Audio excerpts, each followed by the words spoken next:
Tunnel Hunt. Oh, cool.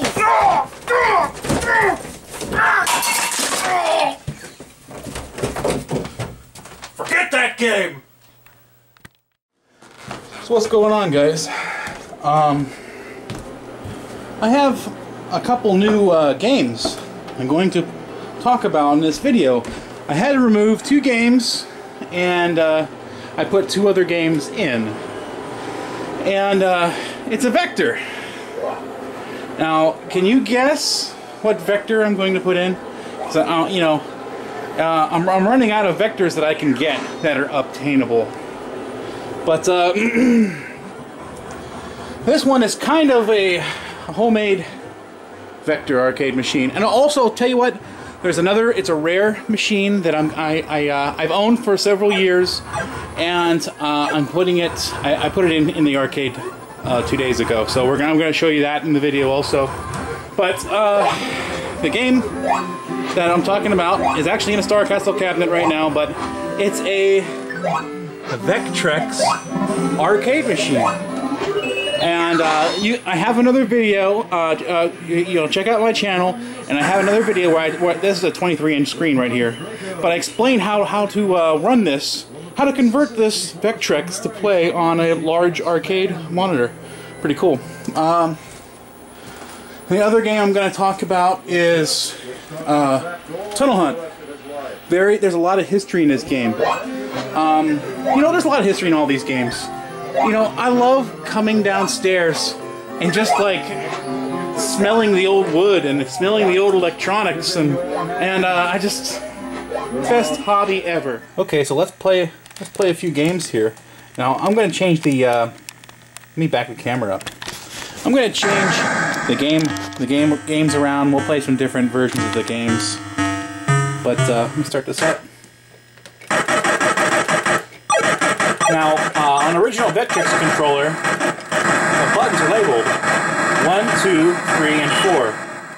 And the buttons that I put in are configured the same way. No, I did not destroy a VECTREX controller. I actually made my own. I did destroy a Sega controller for the wire, though.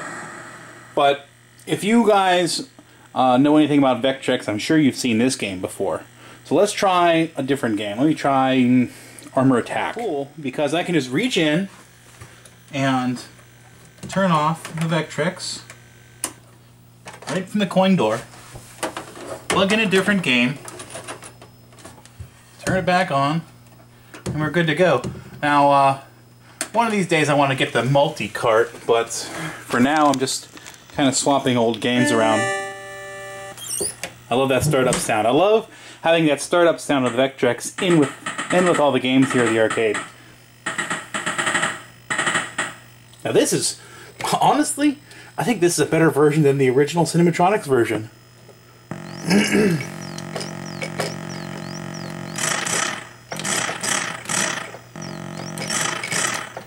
I honestly believe that this is a better version than the original.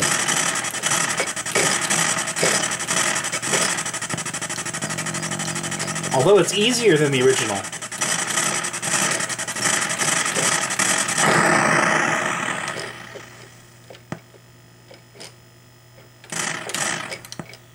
I'd have to say that this is, see, I only have a few VECTREX cartridges. I think this is my favorite. This is a game that's built into the VECTREX.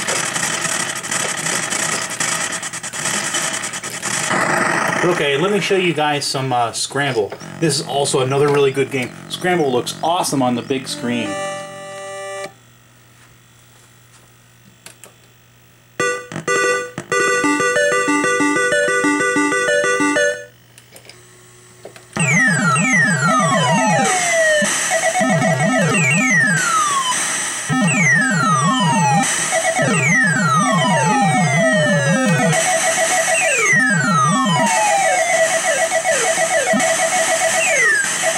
This is just as playable as the original Scramble. I love this game. This is a great clone of Scramble. Oh, now I've run into something. But there's a certain part of this game where it looks like you're about to hit a brick wall, And I was flipping out. I kept starting over and over and over, but it's actually a tiny passage that you have to go through.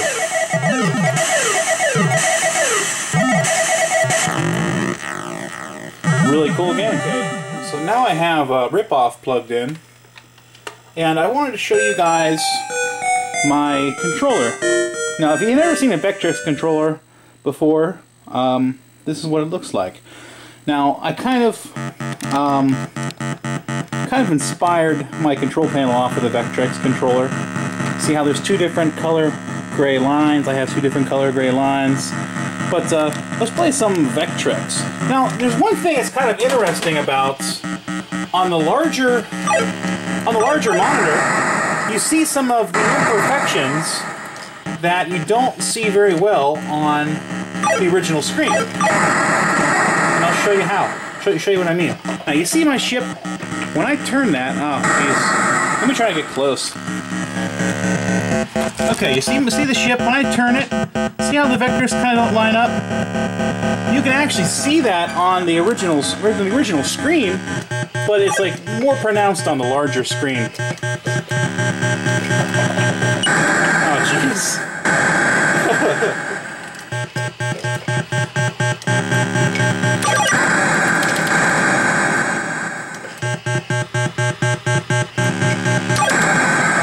Yeah, this is aggressive. Let me talk about Tunnel Hunt. I really don't want to pull this thing out because it's a humongous cabinet.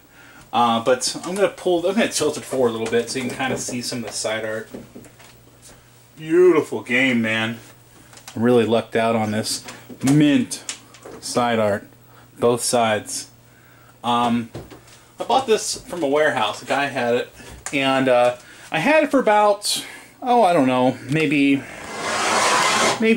5 years. And the board was broken. I knew what it was, but I don't have a bipolar prom burner, and it had bad bipolar prom.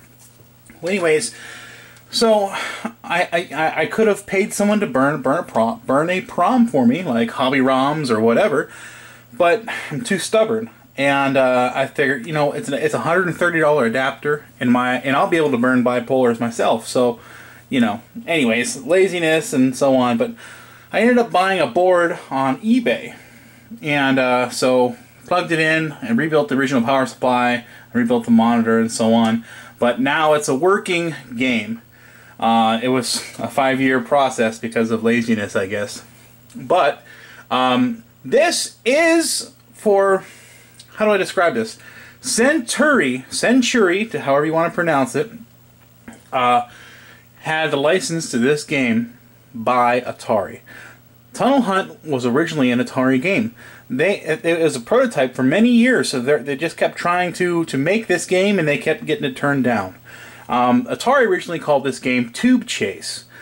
And, matter of fact, my board actually says Tube Chase on it, but I think they all might actually say that, because I have two boards. One says Tube Chase, this one, and the other one, the original out of this machine, would have said Tube Chase, but someone like ground off the letters. You know, kind of interesting. But Atari sold the license to Century.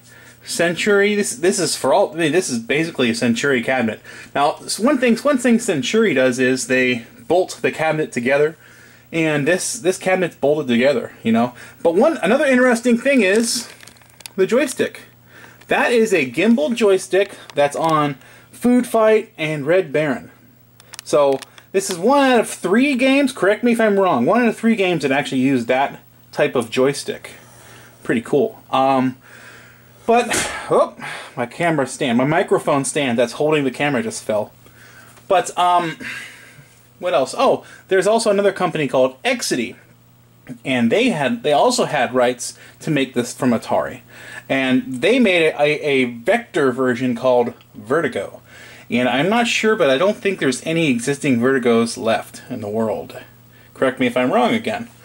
But let's play some Tunnel Hunt here. Oh, you know what? Let me move the camera back. I want to show you something. It kind of reminds me of the immersion cabinets. I still got to clean some sticker goo here. But I'm going to stand in front of this thing, and you'll see what I'm talking about. I have kind of wide shoulders, and me getting in this thing is is it's a little tight. Okay, so I'm going to kind of lean in, and we're gonna try to play some Tunnel Hunt. Another cool thing about this game is it has a two-way mirror. The monitor is actually at the bottom, pointing up, and it goes across the two-way mirror, and that's how you see the picture. Or actually, I think it's a one-way mirror. But okay, let me get this game started up. Okay. Basically, you're inside this tunnel, and you're shooting these things that look very much like TIE fighters. And if you hit the walls of the tunnel, you slow down. If you shoot your gun too often, the gun has to cool down, and it won't let you shoot. If they shoot you, you obviously die. But the game gets faster and faster. See, that one thing I just blew up kind of looked like Darth Vader's TIE fighter. You know what I mean? Every once in a while you see like two different kinds. But to be honest, this is a terrible game. I just like it because the cabinet's really cool. I mean, it's not always about the gameplay. If it was just about the gameplay, a lot of these cabinets would be gone in history. But interesting game. It gets faster and faster as long as you don't die like I keep doing. Now, there's something I was reading online where they actually had gradients in this game and all kinds of different things, but they settled for cheaper hardware. And you can kind of tell the hardware is a little cheap when you're going through, and it's just basically squares, growing squares with different colors, and that's basically the background of the game. Now, my other board works, but it has squares around TIE fighters, so you can't see the TIE fighters. But yeah, the joystick, I mean, this game actually controls nice, but the graphics are definitely lacking. See if I could zoom in, that's a little better.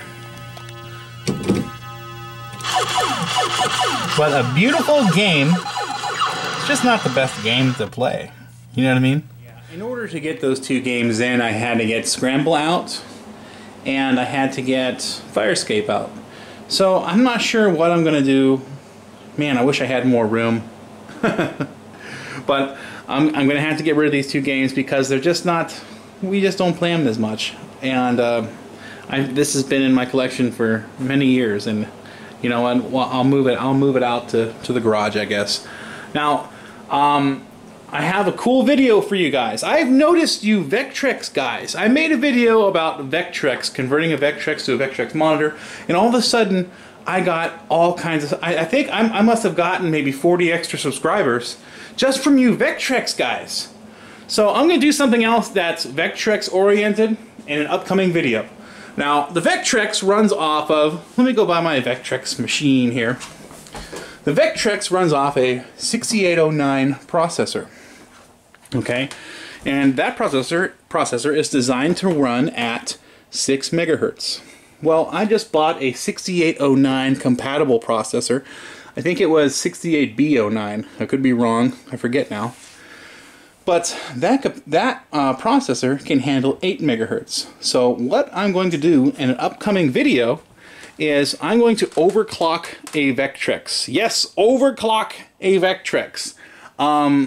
So it's designed to run at 8 megahertz, but I bet you I could get it to 9.5. So I'm going to see how fast we can get a VECTREX to run, and I'm also going to see how slow we can get a VECTREX to run. Well, if you guys like my videos, please subscribe, and have a nice day. VECTREX.